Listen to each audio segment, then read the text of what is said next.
In this video tutorial, we're going to show you how to create an e-commerce website on top of WordPress and WooCommerce. By the end of this video tutorial, you are going to have a website that looks exactly like this, complete with a shop, demo products that can be deleted so you can sell your own, with amazing layouts and features, a blog with demo content, all of which can be used to build a portfolio or start your own e-commerce business. There's absolutely no previous experience or coding skills required. Guys, I'd really appreciate it if you like this video, subscribe, and hit the bell icon for notifications of new videos that we publish. We're also going to be taking a look at all the plugins that we're using for this website. These plugins add functionality, and they also create one of the fastest websites online that is truly optimized in every single way. The first thing that you're going to need to create a new website is a hosting account. We recommend SiteGround. SiteGround has a few different options for hosting. They've got basic web hosting that starts at about $3.90 per month. They've got WordPress hosting, WooCommerce hosting. These are both managed solutions. In our experience, though, it's much better to go with cloud hosting. The reason for that is SiteGround hosts their websites on Google Cloud. With the website being hosted on Google Cloud, you are literally hosting it on the best hardware on the planet. What this is going to do is it's going to make your website both extremely secure and extremely fast. We are now logged into the back end of our SiteGround account. Now, with different web hosts, the process for doing this initial step is going to be a little bit different. All the other steps that we're going to go over are going to be the exact same. Almost every single host on the planet has the ability to go through these steps that we are going through. It's just your backend may look a little different. What we're going to be doing is we're going to be installing all the files for a WordPress and WooCommerce website on the server. But again, every single host has a wizard for doing exactly what we're about to do. We're going to start out with the temporary domain name. In later steps, we're going to be taking a look at how to change the domain name. But we're going to start out with the temporary domain. We're going to click continue. We're going to start a new website. And we are going to start a WordPress WooCommerce website. Now what that means is we are going to be installing the content management system WordPress onto the server. And then it will also automatically install the plugin WooCommerce. The plugin WooCommerce is what gives the content management system WordPress the e-commerce functionality. So we're going to select this option. We can set up our login and password and then just click continue. If this is a production website, you may want to enable this option. It comes with an additional cost of $18 per year, but it is a malware scanner. Now on the back end, what SiteGround is doing is it is installing all the files on the server that is going to make up your website. The process is completed, and so now we're going to click on the Go to Site button, and this is the basic installation of WordPress, WooCommerce, and a basic theme. We're going to click on My Account so that we can log in. To log in, you can also go to the site URL /wp-admin. We're now logged into our website, and to get into the admin, we're going to click on this link up in the upper left-hand corner. With SiteGround, they give you a basic wizard during the setup. If you're on a different hosting platform, you're not going to see this. We'll just run through this real quickly. We're going to install the storefront theme.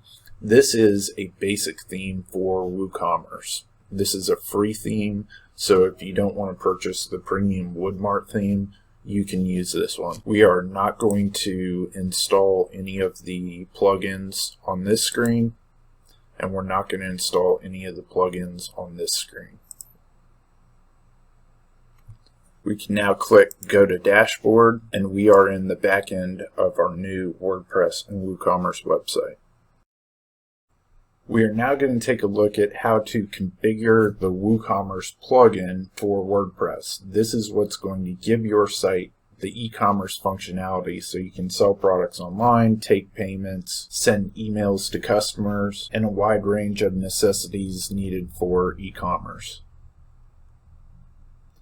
To do that, we're going to hover over the WooCommerce tab and click Settings. We're going to start out by entering our address.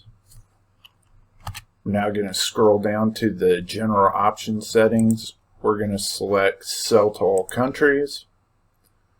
We're going to select Ship to All Countries. And we're going to select Shop Country. And we're going to select Shop Country Region. There are a few different options where you can geolocate the customer, but we're just going to keep this as default. If you're wanting to calculate taxes, you're going to want to click this option.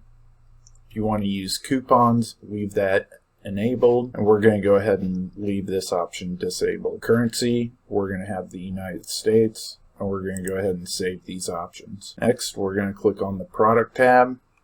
I'm going to dismiss this notification. The first option that we see is to select our shop page.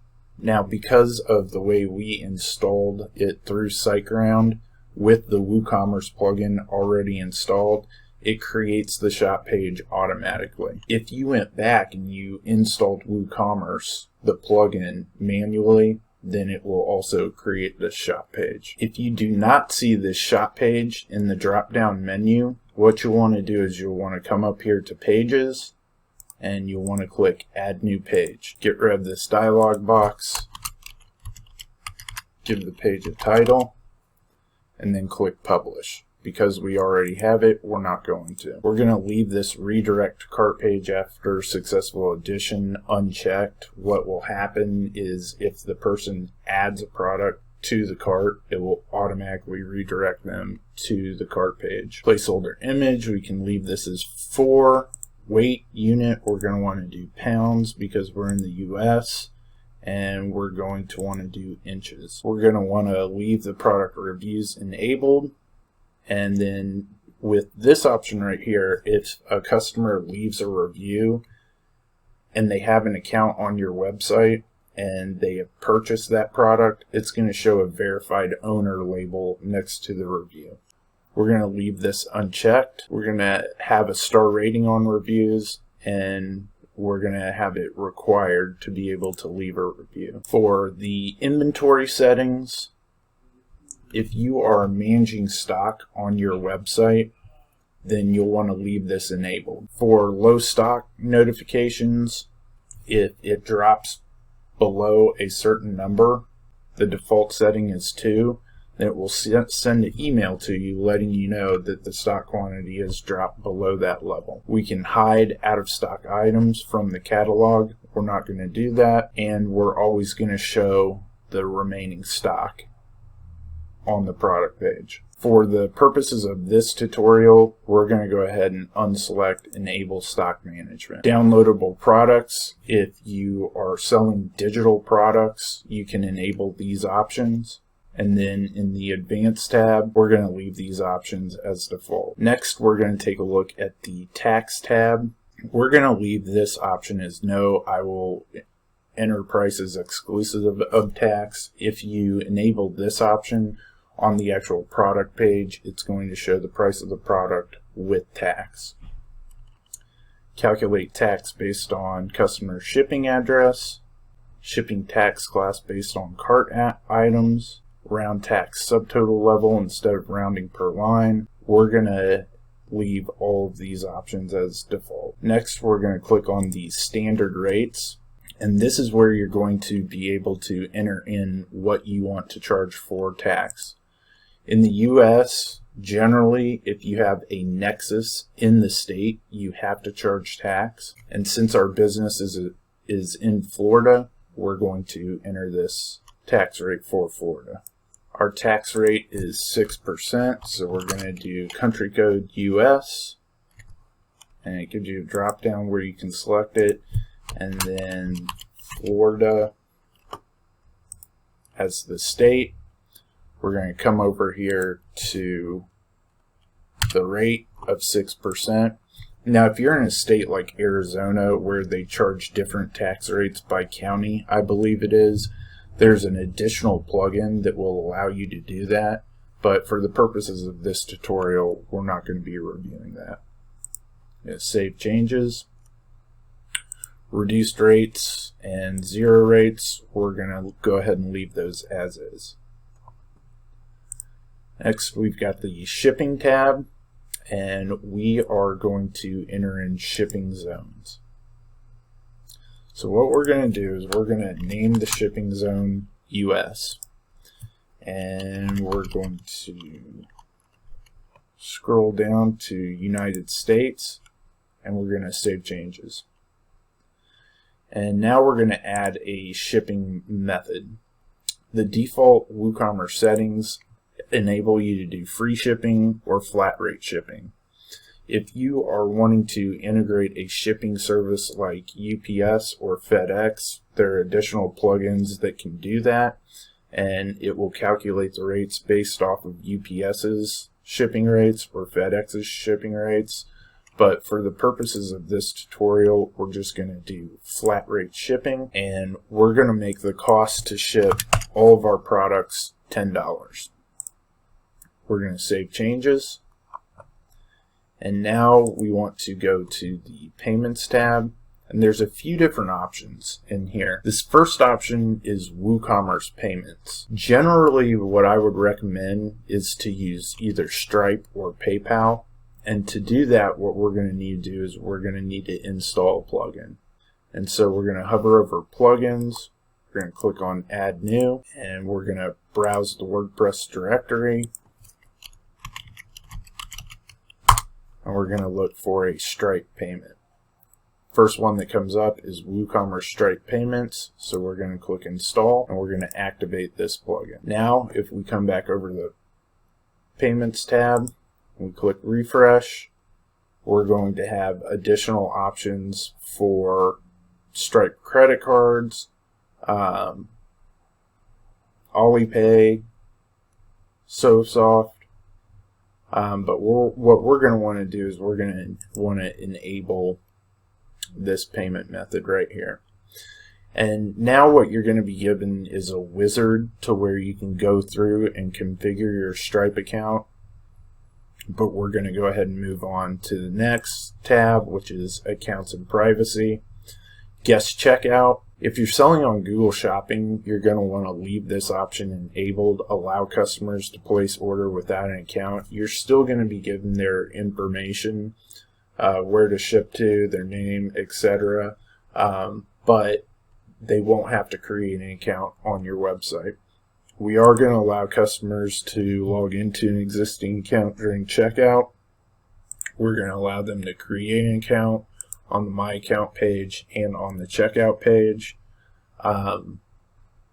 We're going to disable this option to automatically generate a username for the customer, and we're going to disable this option as sending a link to their password. We're going to enable the ability to allow them to remove their personal data from the orders upon request. We're going to leave this option disabled, and we're going to leave this option disabled as well. Later on, we're going to be creating a privacy policy, so we'll leave these two options as is, and we're going to leave these options blank as well, but they give you the ability to delete orders after a certain date. Now we're going to go to the Emails tab.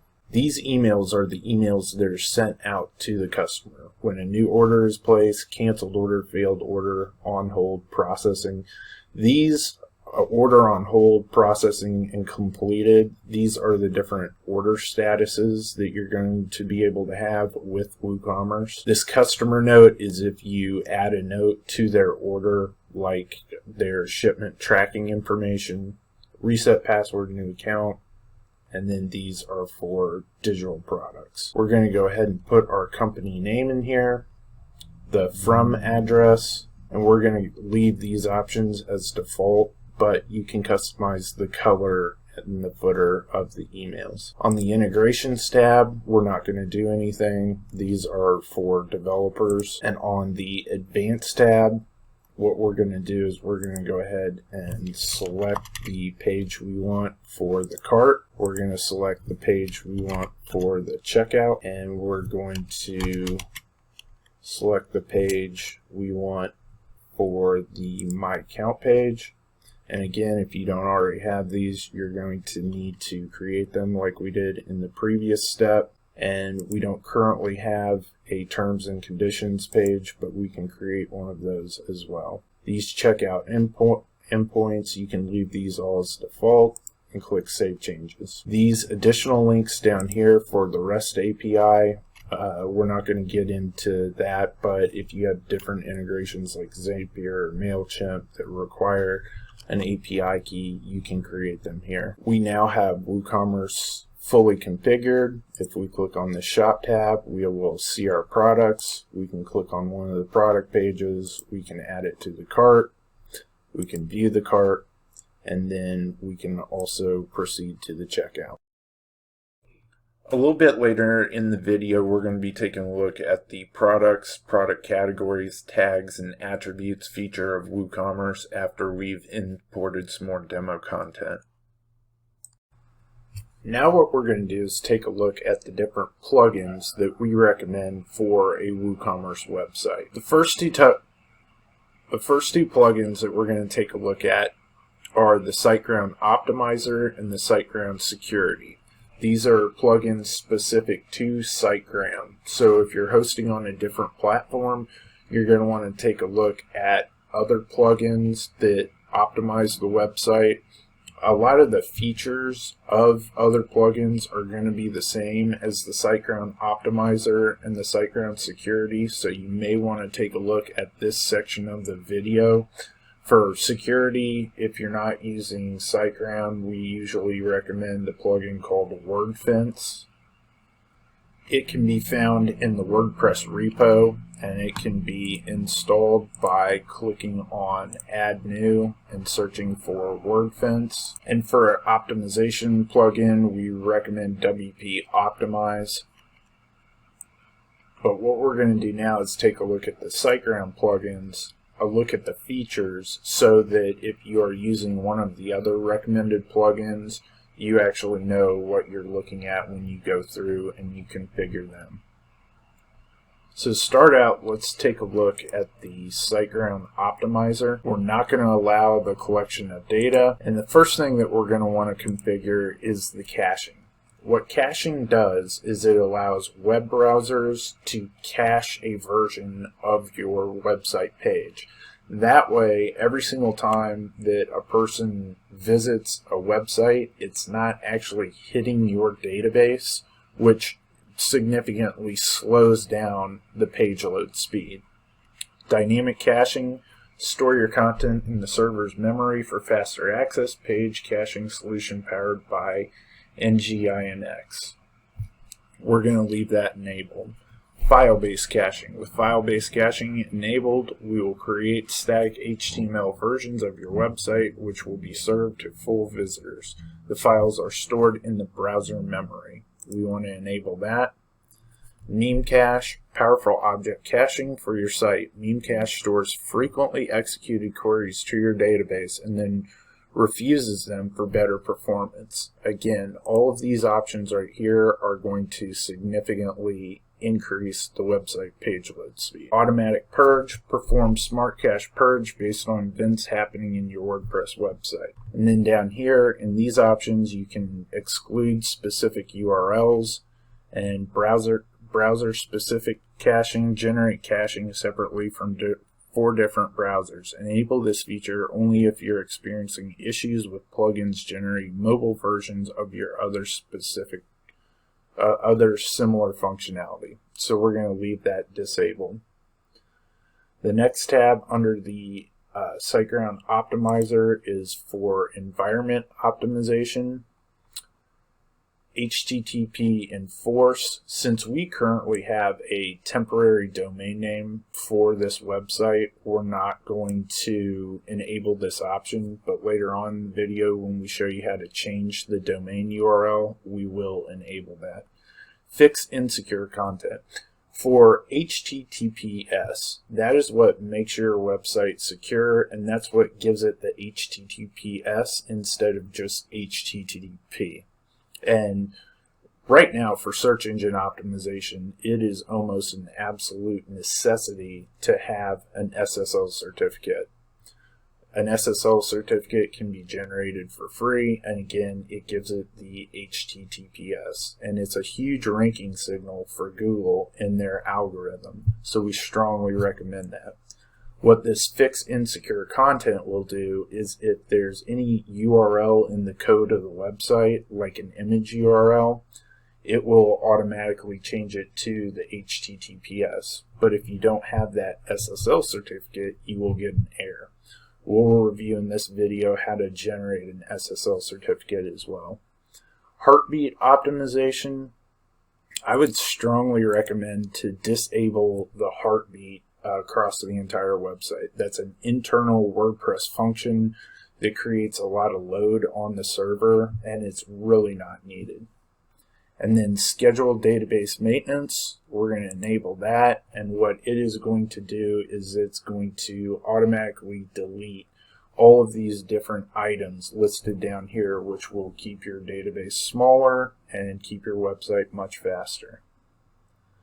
Next, we'll go to the front end optimization options.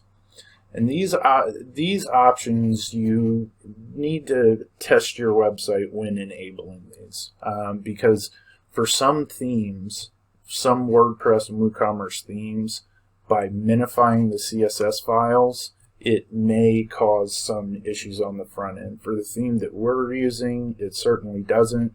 And what this is going to do is it's going to make the CSS file much, much smaller. So we're going to leave these options enabled. With JavaScript, again, it's the same idea. You're going to want to test these options to make sure that they aren't affecting your website in any way. What we usually do is we leave this option disabled, this combined JavaScript files, but we leave all the other options enabled.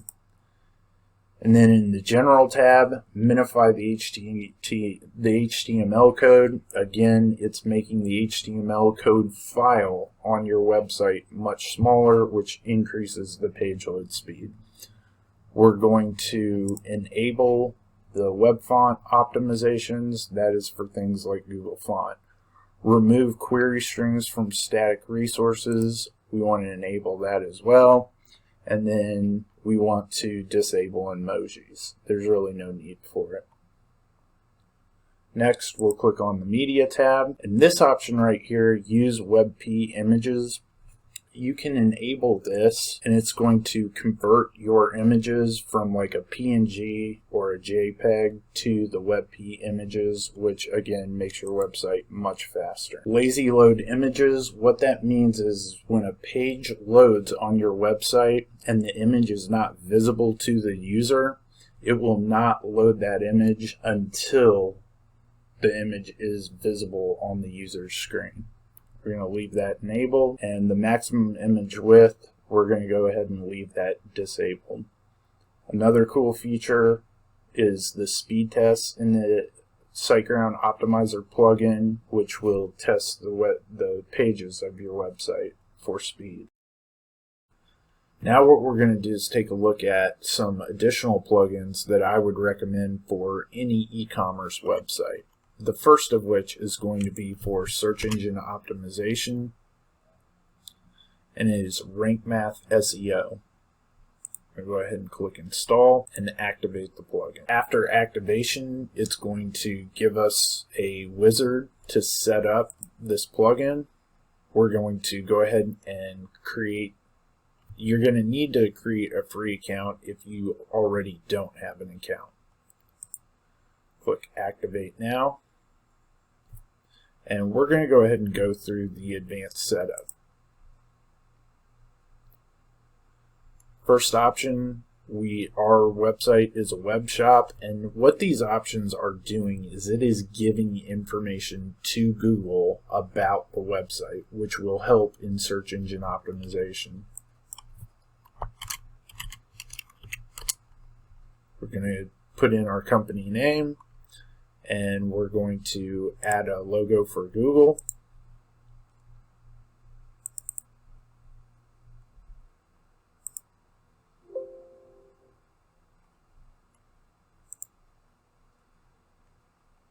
and we're going to add the default logo for social media sharing. Going to click Save and Continue. Now it's going to ask us to connect our Google services, the first of which being Google Analytics.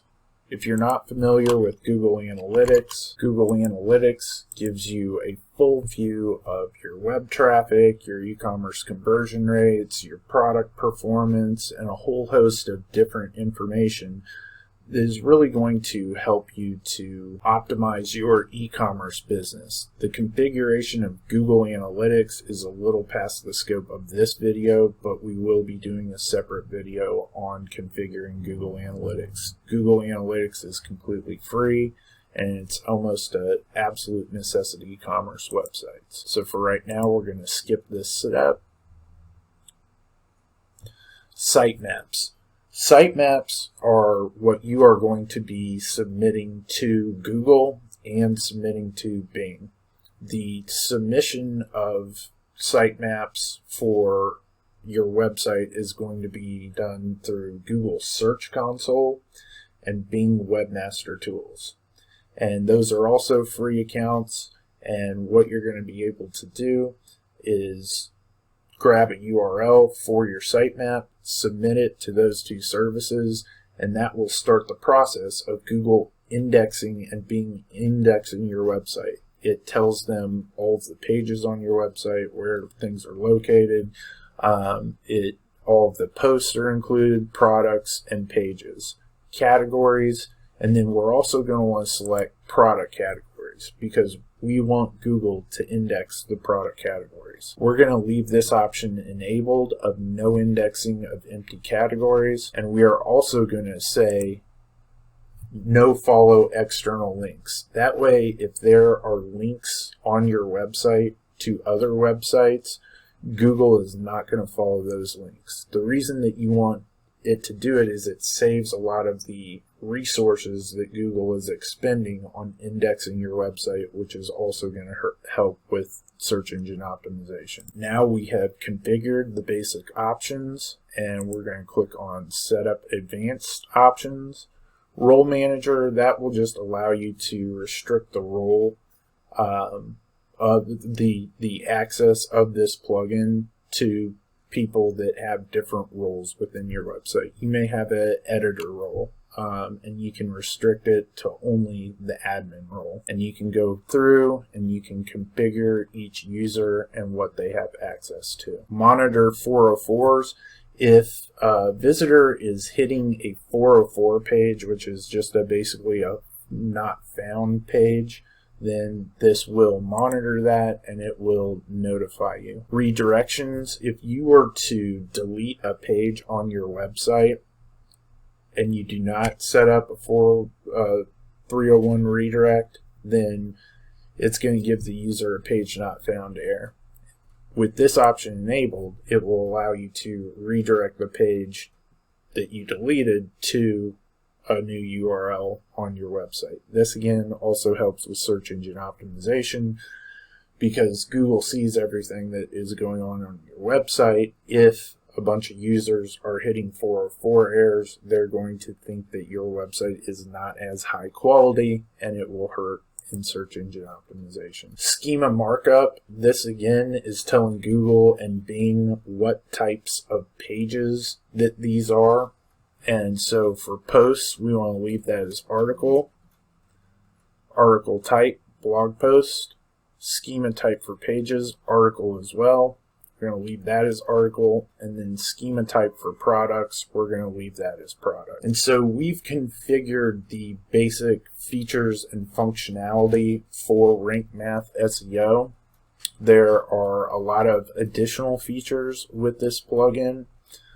Google AMP pages, these are accelerated mobile pages, and so if someone is on a mobile device, it will serve up an AMP page, which is much faster. Image SEO, we want to go ahead and enable this, and we're going to open the settings tab. And so if the images on your product page do not have an alt tag or a title tag, this option will automatically insert it in there. And what it is doing, because Google cannot see an image, it is telling Google what that image is.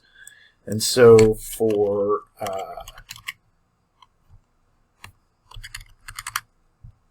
the alt attribute, we are going to use the post title, which will also be the product title of the product page. And for the title, we're just going to use the file name.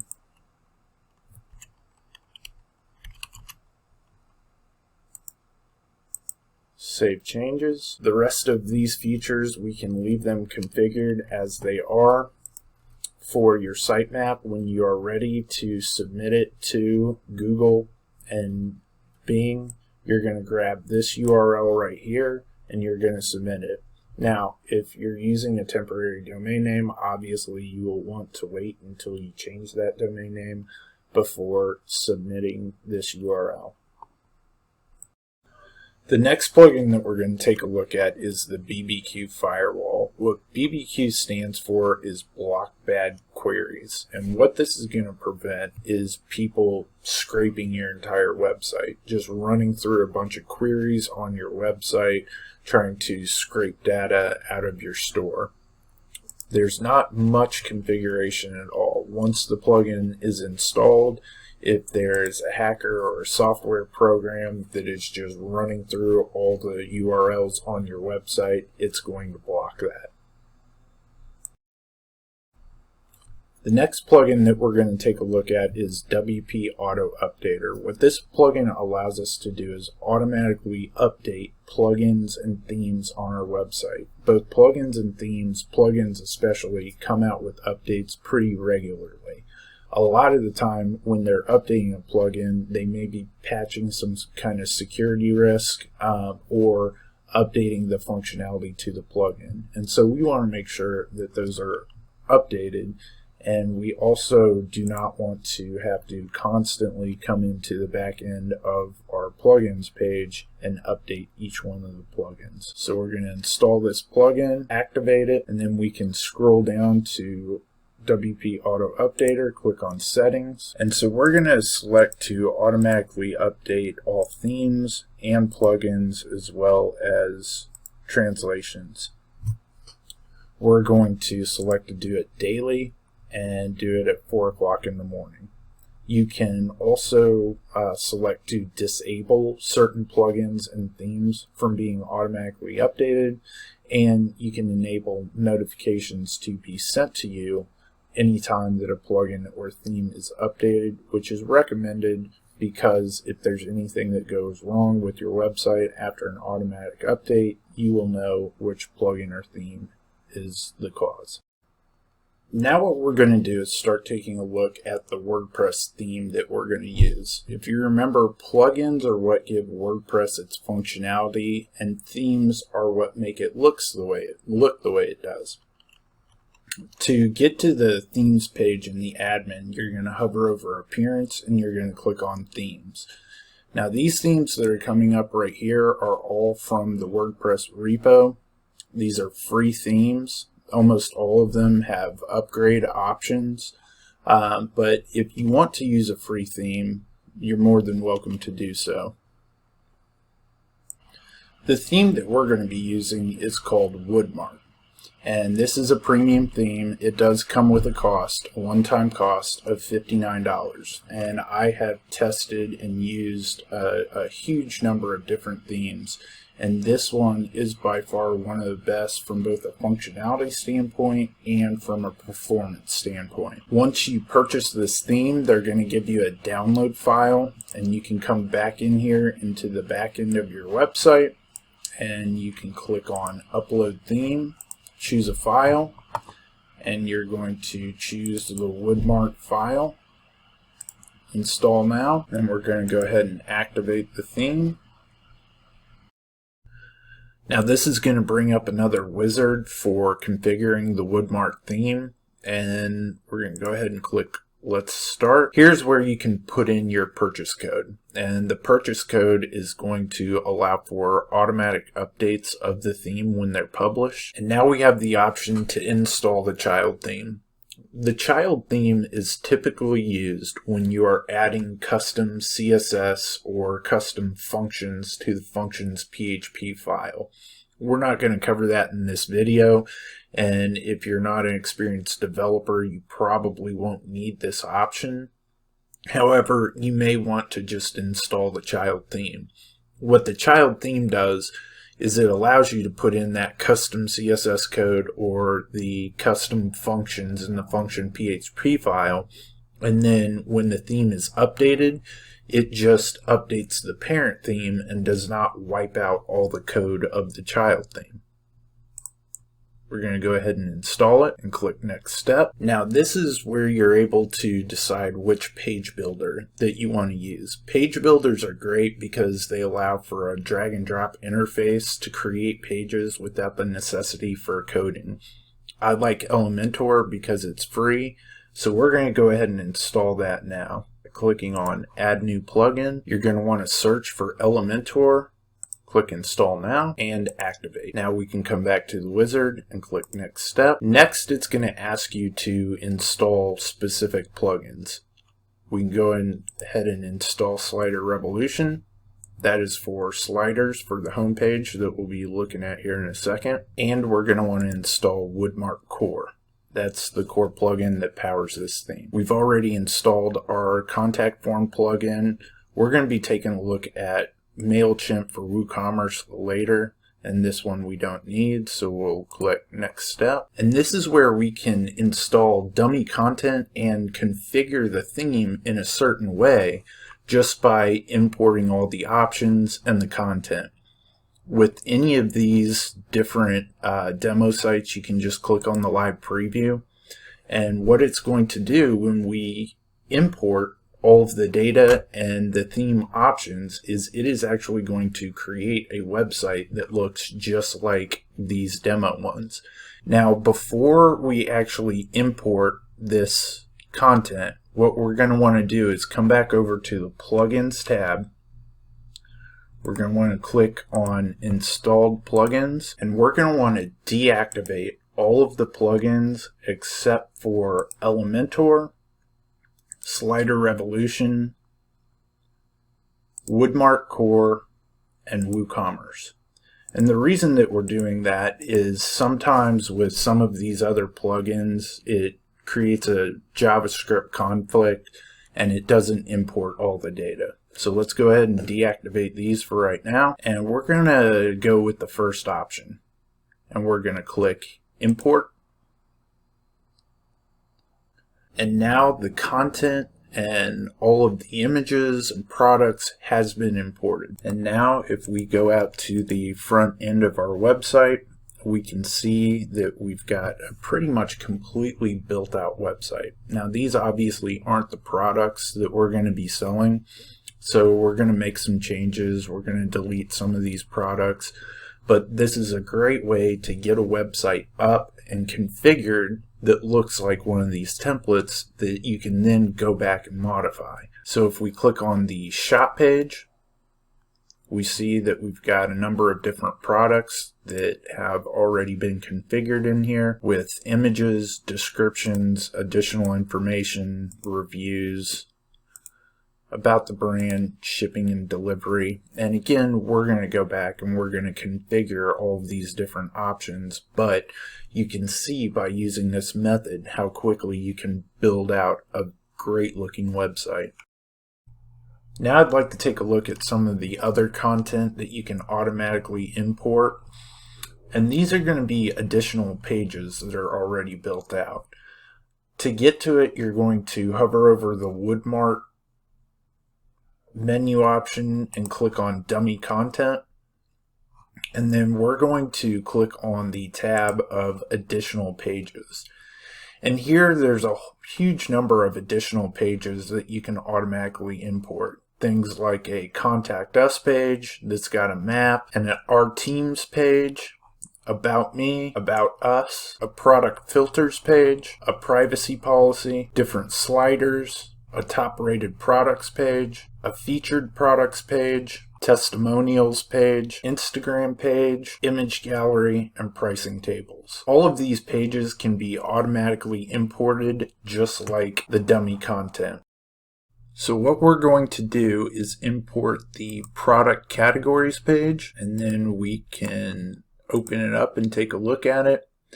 And what we have is a page that lists all of our product categories. We're also going to import the featured products page and the recent products page. To take a look at these pages, we can hover over Pages, All Pages, and here we have our featured products page and we have our recent products page. Here in a little bit, we'll be using these pages when we start to customize our menus. Now that we've got the website configured and dummy content implemented, we can come back to the plugins page and we can reactivate all plugins. Now what we're going to do is a little bit of cleanup, and in doing so we're going to be taking a look at the WordPress menu system. So to get to the menus in WordPress, you're going to hover over Appearance and click Menus. We've got a number of different menus that were imported during the process. If you want to create a new menu, you can just click on this Create New Menu here. And then for the header, the menus are actually being positioned in the header builder that we took a look at earlier. If you wanted to add a menu, you just click this plus icon and you can select secondary menu. But what we want to do first is take a look at the functionality that is putting in this drop down right here. Elementor also has what are called HTML blocks. If we click on the HTML blocks, we'll see all of the different blocks that were imported. And so this one right here, this menu shop, if we were to click Edit with Elementor, the page builder, as you can see, this is the block that is showing up. This is the block that is showing up underneath this drop down. So if we head back over to the menus and we drop the shop menu item down, what we can see here is we can see where the menu has been positioned. And so we're just going to select None. We're going to go to the blog menu and we're going to select None. And then we can click Save Menu. And now when we refresh, we see that these drop downs are no longer there. We are not going to use the portfolio.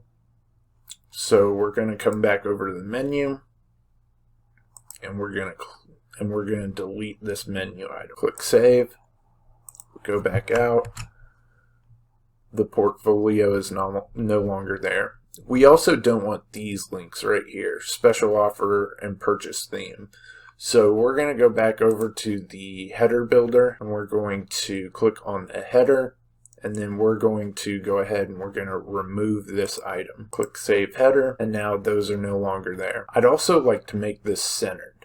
So I'm going to head over here, click on the pencil icon, center align, click Save, Save Header, and now that is centered in the navigation. I also want to get rid of this FAQs right here. So if I take a look at this menu right here, it's the top bar right menu. So if I head back over to menus and I select top bar right, and we're going to go ahead and remove the FAQs, and we're going to remove the Contact Us page as well because we've already got it in the primary menu.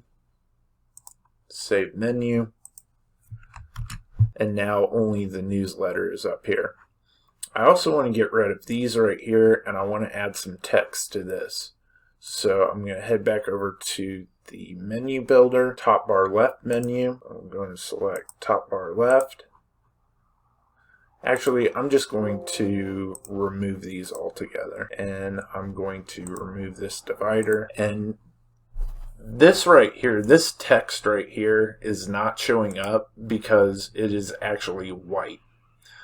So what we're going to need to do is we're going to need to click on the text editor And this is HTML code that is making that text white. And so what we're going to do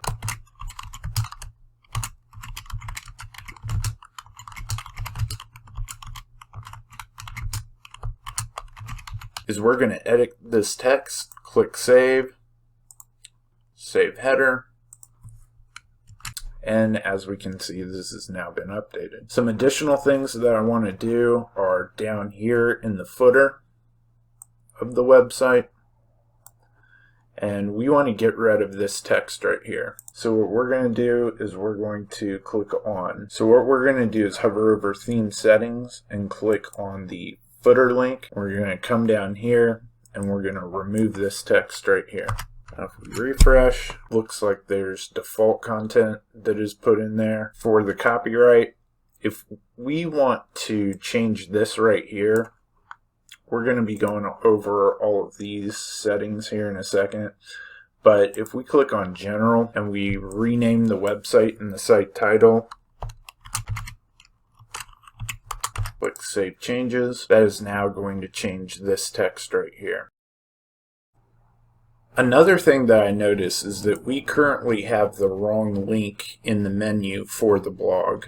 So if we come over to Pages, we've actually got this link right here. We know that this is the correct link because it shows this is the post page. So we're going to want to trash this and delete it, and then we're going to come back over here to this page. We're going to refresh this, and now we are going to add the correct blog page. Search, blog, menu, bring it up here. Save the menu. If we refresh, click on blog, we now have the correct blog page. Now that we've got all our demo content imported, I'd like to backtrack a little bit and look at the products feature, the product categories, tags, and attributes for WooCommerce. So if we want to take a look at our products, we can click on the Products tab, and that will give us a list of all of our different products. If we hover over one of them and we click Edit, so the Woodmart imported content has been built in a few different ways. This particular product, which we can take a look at,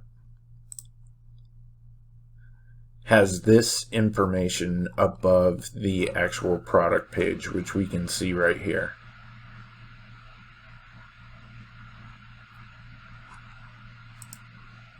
They have built this out with the blocks that we just reviewed, and we can scroll down here and we can see this extra content block right here, and we can open that up by clicking on it and then clicking Edit with Elementor.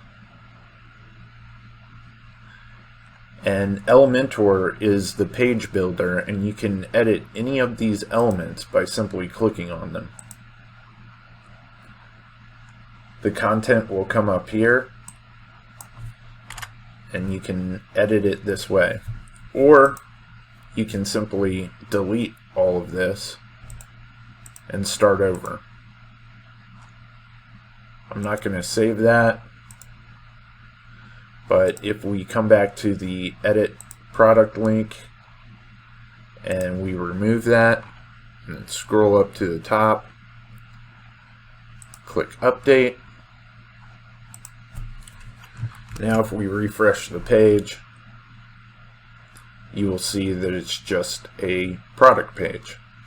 Now if we wanted to edit this information down here, this is the description, we would click on Edit with Elementor and we can see this information right here. So let's take a look at some of the other features with WooCommerce. Right here is the product categories, where you can indicate what category this product should be in. If we wanted to create a new category, we can click on the category link over here, and we can do a new category of books, and then you can select a parent category. For this, we're just going to leave it as a top line category. You can choose the display type, you can add a category image, and then you can upload images for the header which if we come out here and take a look, you can upload an image icon that will be displayed right here. And then you can upload an icon to be displayed in the menu right here. Going back to the product edit screen, we've got the title right here. If we scroll down, this is a simple product. So there's two types of products in WooCommerce. Well, there's actually a few different types of products in WooCommerce. You've got group products, external affiliate products, where if you're participating in an affiliate program and you're redirecting to other sites. And then you've also got variable products. So if the product has multiple variations. But let's take a look at a simple product first. This is exactly what it sounds like. There's just one option. It's got a regular price of $429. Put the sale price right here. You can state whether it's taxable or not taxable, and you can give it a tax class. Next tab, inventory. You can enter in a SKU here. You can put the stock status. You can say whether it's sold individually, and you can put an initial number in stock. On the shipping tab, we can give it a shipping class, put the weight, length, width, and height. You can link other products, so this would be an upsell or a cross sale, and that would show up on the actual product page. You can do attributes like the brand attribute and the color attribute. You can state whether it can be reviewed by customers or not. And then these are some additional plugins that are offered up by WooCommerce. So if we wanted to do a variable product that had multiple options, what we would do is we would select variable product. We've already got attributes in here, and these are going to be the attributes that build out the actual variations. So what we're going to do is we're going to save attributes. We're going to go down to variations. The first thing that we're going to need to do is we're going to need to indicate if these different options are used for variations. So we're going to say used for variations. Click Save Attributes. Now we can go down to the Variations tab and we can say Create Variations for all attributes. This is then going to add these different colors to the variations, and what we're going to need to do is we're going to need to provide a price for each one of these. Now we can click Save Changes, come back up here, save the product. And now when we come back out to this product and click refresh, it's going to give us our different options, and each one that is clicked on is going to display a different price. You've got the price range right here, and then this option right here lets the customer know the cost. Now the way that Woodmart is making it so that you can actually do these variations with colors is by going into the attributes system within WooCommerce. So under the products tab, you're going to see attributes. If we click on the attributes tab and we click on the word color, that is going to give us all of the different color attributes. If we were to click on edit, this is where you can select the color preview for this item. You can also upload an image for this attribute as well. Going back to the product edit screen, this is the short description that is going to be shown right here. This is where any reviews are going to show up, and these are additional Woodmart options where you can do things like upload product headers. Select a different product background, change the sidebar position, include a block like we did, and down here are the product tab options. Below that you can mark the product as new, hide related products, which are going to be these right here. You can include a product video, And then when we scroll back up, we're going to see the product featured image and then the additional images. If we wanted to change out the image or upload the image, we would just click remove product image. If we wanted to add more images to the gallery, we can click this link. And another cool feature about Woodmart is if you have a 360-degree view image, you can upload it here as well. We're going to click update. Now I want to take a look at the widgets feature for WordPress and WooCommerce. Widgets are going to control things like the text in the footer and then also the widgets that are in the sidebar. WordPress has recently launched what they call Gutenberg, and I'm not a huge fan of it. So what I generally do is install a plugin that reverts it back to the old widgets interface. It's called Classic Widgets. So I install it, activate. Now if I come over to the widgets tab again, this is the Classic Widgets page. And it's much easier to edit the widgets area. So we've got the main widget area, the shop page widget area, which we can use to change any of these widgets, the shop filters, the single product page widgets, the My Account page widget area, full screen menu, and then we've got our footer widgets right here. So what I want to do is I want to remove this information right here. So that's going to be footer column 1. And so what we want to do is we want to just delete this right here. And as you can see, there are a huge number of different widgets that you can include in your website, all doing different things. Now I want to take a look at the Contact Us page. We've got an error message right here that says we need to activate Contact Form 7. So we're going to copy this, come back over to our plugins dashboard, add new, search for Contact Form 7, install it, and activate it. Now when we come back out here, we're getting an error message. And so for any of these pages to edit them, we can click on Edit with Elementor. And we're going to want to come in here and click on Contact Forms. And we've got the default contact form in here. We can click Edit. And you can add any of these fields to the contact form. And you can also add labels. But we're going to go ahead and stick with this contact form.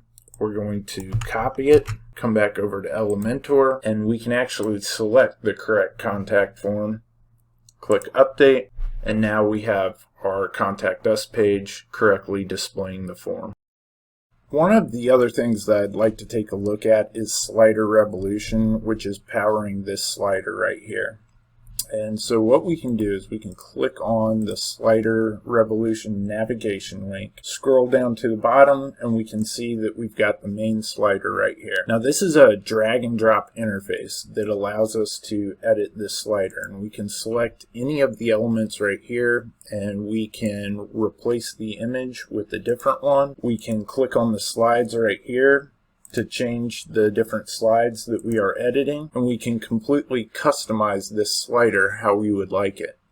We're going to be doing an additional video on Slider Revolution, but that is just a brief overview of it.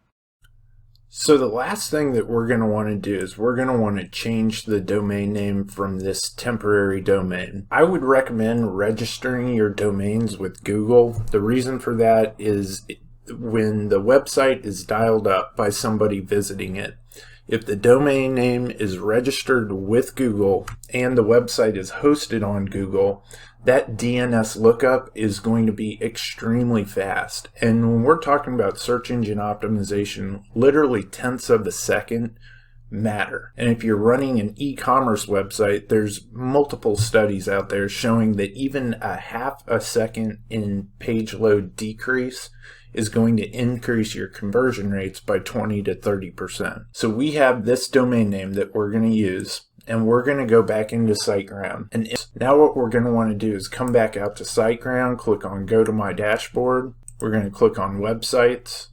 We're going to find our website. We're going to click on All Site Options. And we're going to click on these three dots right here. And we're going to want to change the primary domain name. We're going to enter our domain name and click confirm. What we're going to want to do is come back into SiteGround and we're going to want to copy this name server. Come back into Google Domains, and what we're going to do is we're going to change it to custom name servers. And so we're going to paste the first one right here, come back to Site Tools, copy the next one, paste it here, and then we're going to save. And then we're going to want to click the switch to these settings. Now it may take a little bit for this to update, so don't be worried if your website doesn't immediately switch over. So as we can see, the domain name has now been changed. However, we want the primary domain name to be the www version. So what we're going to do is we're going to come into the backend and we're going to go to Settings and General. This is where it shows the primary domain name. And so what we're going to want to do is just type in www in both these fields and click Save Changes. That's going to bring us back out to the login screen, but as we can see, the website has now been changed to the www version.